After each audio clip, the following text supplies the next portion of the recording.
This is my DJI Osmo Pocket 3, and today I'm going to go over 3 things that I like about this camera. And hopefully this can give you some insight as to whether you should get this camera for yourself and if this camera is the right camera for you. Now, the first thing that I like about the DJI Osmo Pocket 3 is that it's very small and compact. Especially compared to other DSLR and mirrorless cameras, it's very discreet, so if you're vlogging or recording in public, it won't draw nearly as much attention. And this can be useful, especially if you're not used to recording in public around a ton of people, or if you get social anxiety when you record in public. And the DJI Osmo Pocket 3 here might actually be the best vlogging camera for beginners because you get good image quality similar to what you would get on a DSLR or mirrorless camera, but it's a lot smaller and more discreet. And especially if you're a beginner, this can be really useful and just make like vlogging and recording in public a lot easier. And the second thing that I like about the Osmo Pocket 3 is that it's easy to use. All you have to do is flip out the screen,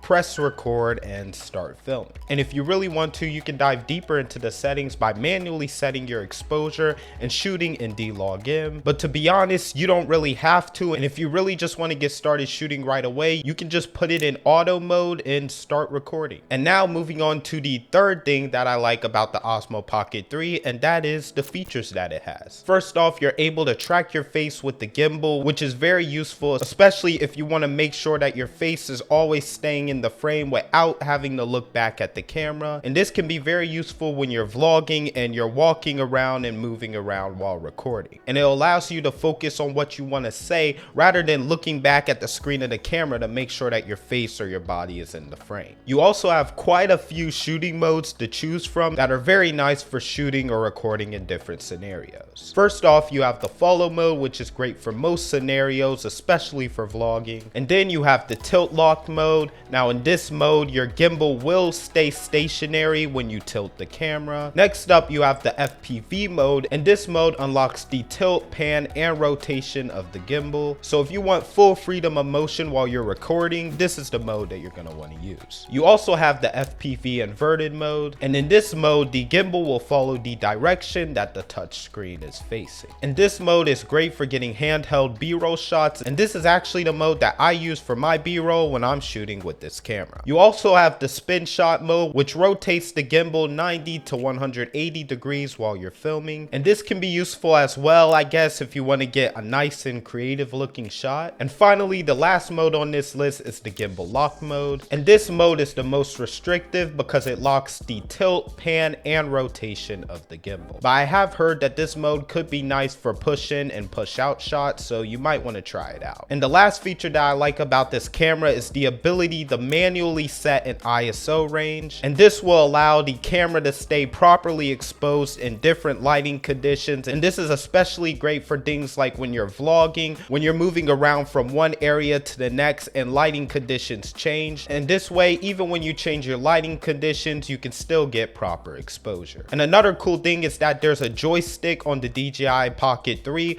which allows you to adjust the gimbal and get whatever angle you want for whatever shot you want to record. And this can be useful if you want to move the shot of the camera without actually moving the camera itself. And I know I said I was only going to include 3 things that I like about the Pocket 3, but I've actually added another one to this list, which is the DJI Mic 2. Now, the DJI Mic 2 comes with the DJI Pocket 3 Creator Combo, and I like how it easily connects to the Pocket 3. And I can also record internal audio, which is nice for having a backup. And this also means that I can use this mic without a receiver by recording internally and syncing the audio in post. And this microphone can also record in 32-bit float, so you don't have to worry about setting your audio levels properly because you can always correct them in post. All right, so since I'm going over what I like about this camera, I thought I'd give you guys an audio test so you can see what the image quality is like and also the audio quality coming out of the DJI Mic 2 so that you can see the quality that you can expect to get from this camera for yourself. Now, right now I'm recording with the DJI Mic 2 connected, running at 32-bit float, and as for my camera settings, frames. I'm currently recording at 4K 24 FPS in D-Log-M, and I've also lowered my noise reduction and sharpness settings, I believe, to around -2. And another thing is that I have my ISO range set from 50 to 400. That way I'm able to keep my footage properly exposed without having my ISO go up too high. But anyways, this is how everything looks and sounds. Let me know if the quality is good in the comments below. Alright, so overall I think that the DJI Pocket 3 is a great camera, especially if you're a beginner who's looking for a camera that's easy to use, but that also has a lot of cool features and that gives you similar image quality to that you would get on a DSLR or a mirrorless camera. And I hope that me going over what I like about this camera helps in your purchasing decision as to whether you should get this camera for yourself. But anyways, I'll leave my Amazon affiliate link to the DJI Pocket 3 Creator Combo, which is the version that I have, in the description down below in case you want to check it out. And if you found this video helpful, then make sure to hit that like button and subscribe if you want to see more content from me. And also check out my socials down in the description below if you want to stay up to date with my content on other platforms. Thanks for watching, and I'll catch you in the next one.